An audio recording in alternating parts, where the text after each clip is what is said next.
So, this is a very exciting occasion. I'm excited. I bet you're more excited. You have a new album coming out finally. It's been 2 years, 2 months, 3 hours. Oh, wow. You've counted it down. It's actually the 23rd today, so yeah, exactly. I'm so ready. I've had, a lot of time to work on it, the time that I needed, which was great. Because as many of the fans will probably point out, we said it was going to be this date and then this date and this date. And part of that was like it wasn't ready, and I think the most important thing is that it's a great album, that it's cohesive, that it's not just one or two singles, it's like a real experience. Now the old adage for most artists is you have a lifetime to do your first album and 6 months to do your second, but coming off a show like Idol, it's actually the opposite. I think it's the other way around for me. The first album was kind of like a crapshoot. It was like a guessing game. I think this is the artist that I am, and I think this is who my fans are, and I think this is what I'm supposed to do, and luckily there's a lot of great songs on there, and it was good, but it was fast. It was a month and a half, and I was on tour at the same time, so my voice was taxed, and you don't get to sit with the material and really like kind of test it out on people. With this album, I was able to like play it for friends along the way, in various states of consciousness.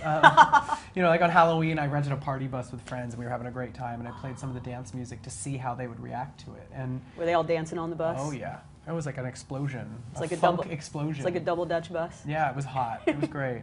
So yeah, I think that the album has been tested. It's been like tried and true, and I've created probably over about 40, 50 songs over the last year, and that's what it took to narrow it down to get 12. Would you say you found your own voice in a way, and you sort of alluded to the fact that the first album was a little, not all over the place, but it jumped genres a lot? It did jump around a lot, I think it was a guessing game, and I think this album is a lot more cohesive, and I think that it's coming from a more like soulful, emotional place than the last one. The last one was kind of this like showy, theatrical, over the top. It was me kind of escaping into this rock star fantasy that I had always had, like the rock star persona that I had always wanted to take on, almost like a big game of dress up. And there's a lot of merit in that as an album, but I think this one came from more of like the inside out. It came from me saying like, well, what do I want to talk about in my music? What do I want to express from a personal place? Not what do I think people want to hear. Hence the title, Trespassing. Yeah, and it definitely does like lift the veil, and it goes way into what makes me tick. It goes into the light side and the dark side, which I think everybody battles with. And the light side is really funky, fun dance music with a little edge. And then the dark side is moodier, kind of atmospheric, sad. There's some sadness on there too. Is there any trepidation, like, obviously there's so much invasion into your life already, whether it's the paparazzi, bloggers, people on Twitter, like people are always kind of digging at you, and you've come under fire sometimes. To put it out there with your lyrics about your relationships or about what's going on inside of you, is there any part of you that's like, maybe I don't want to go there, maybe I don't want to shed that veil? I think I'm ready. I think 2 years ago I wasn't quite ready. I think it takes a second to get used to being in this type of position, and coming off of Idol, you're kind of up in the clouds, and you're not really, reality isn't really part of your world. And I think, having done Idol, doing the first single, which, that first performance that was like a big, hoopla, first single that actually worked, and then, touring for 6 months around the world, I think I know who I am now as an artist. And also, as a person, I think, coming into Idol at like 27 years old, I had, done a lot of like identity searching throughout my 20s and kind of gotten to a pretty good idea of who I was and what I was about. And then being thrown onto Idol and into the public eye kind of shakes that all up for a minute. And it took me a minute to kind of finally put it all back together. And then having this year to create the music and actually living a life during that time is a huge part of what inspired the music. Is that I was going out, to nightclubs again, or I was staying at home and being domestic and in love. That's a big new part of my life. Is your relationship influencing all of these love songs? Definitely, yeah. And then also before my relationship, during that previous 2 years, there was a lot of me trying to find love and it not working out. It must be hard to find love in the position you're in that obviously lots of people want to date you, but they might have weird motives, or you don't know what's going. Like when you're a celebrity, you attract some shady people. There was a little bit of that, and then before that, there was also, before Idol, and then after Idol, there's a lot of me. When I found out about myself, there's a lot of me trying to be a fixer. Like I was that kind of guy. I would meet someone that had so much potential that needed help. Gee, I can't relate to that. I think we all can relate to that. Yeah, so I think that was kind of my curse for a long time. And I write about that a little bit too. I have a little bit of that going on. Now, you mentioned you were 27 when you went on Idol. Mm-hmm. You have a big birthday coming up. Yeah, I'm about to be 30. Very soon. How do you feel about turning 30? Are you stoked about it? There's a little part of me that's like, whoa, 30, that sounds so crazy. But I also feel change coming and happening. I feel much more solid in, like I said, who I am right now.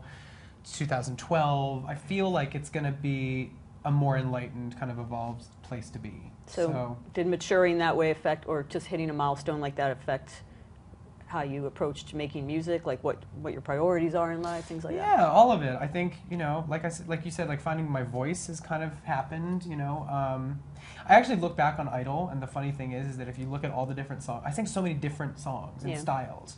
And I think that the like crazy over-the-top classic rock part of me, which was covered on Idol, was more injected into that last album. Definitely. This one, there's other things kind of coming, like funk and disco, and maybe more the soul side is kind of coming in a little bit more. Mad World is a song that was kind of new wave. There's a little bit of that on the album. Which makes me happy. Yeah. There's definitely a throwback feel to it. There's a lot of 90s influence, so I'm also going back to my childhood and the music that I loved when I grew up. For the first time I heard pop dance kind of music, I'm going back to my love for that. I think I'm also fully embracing my the gay community in this album, maybe even more so than the last one. I think I'm really, talking about where I come from more so than I did in the last album. Was that something you were hesitant to do before? I wasn't hesitant, it just wasn't where my head was at. It was like I would have just come off of Idol, and I was like kind of wrapped up in like going throwback rock star for all these fans and kind of giving them what I thought they wanted, and sometimes it worked, But on this one, it's like I wanted to do just like what I wanted to do. And obviously back then, I mean, you couldn't really talk about your sexuality on the show, and then you kiss someone on TV and everybody goes ape. Yeah, it was like kind of me. I think that whole thing was kind of me like proving a point. Like I think I had something to say that was bigger than just the music. And I think now with this album, like I'm going back to like, let's make some great songs. I don't have as much of like an agenda or a point to prove. I think it's been done. Yeah. And now it's like, it's happened. It's part of who I am. And now we're like, hopefully I think I've just made a great album. I've worked really hard on it, and I hope people like it. I like what I've heard so far. I haven't heard everything. What did you hear? I have heard, we'll talk about the songs. Okay, I got good. notes. We get to talk about songs. I love that. All right. Cuckoo. I'm so cuckoo for it. Oh, good. That is like If I Had You on steroids. It's like Totally. If I Had You Electric Boogaloo. Yeah, way funkier, way cooler. Yeah. Please tell me about this song. I think it's going to be a dance floor hit. I hope so, yeah. I wrote this with Bonnie McKee, and it's basically just kind of owning how crazy I feel like I am. Like, I know I'm a little bit insane. And when I was on tour last year, with that workload and the lack of sleep and the travel and night after night shows, you get a little loopy. That's anybody that's toured as a musician knows that. And I was kind of writing about that feeling of just like, I think I feel a crack in my brain. I think I'm losing it a little bit, but kind of owning that and relishing in the liberation that provides. Because when you're a little bit crazy, you don't care as much anymore about all the little things. So there's something kind of cool about being a little bit crazy. So was that sort of the continuation of If I Had You? I feel like If I Had You, which is probably like your biggest dancey song of the last album, I feel like you're going more in that direction. I was more, and that's the thing is like, there's a couple of songs on the last album that I could probably like pull into this collection, but I don't think If I Had You is really the one. I think it's, I was listening to a lot of like Daft Punk and Justice, a lot of the like French electro where they're incorporating rock and roll but doing it in an electric way.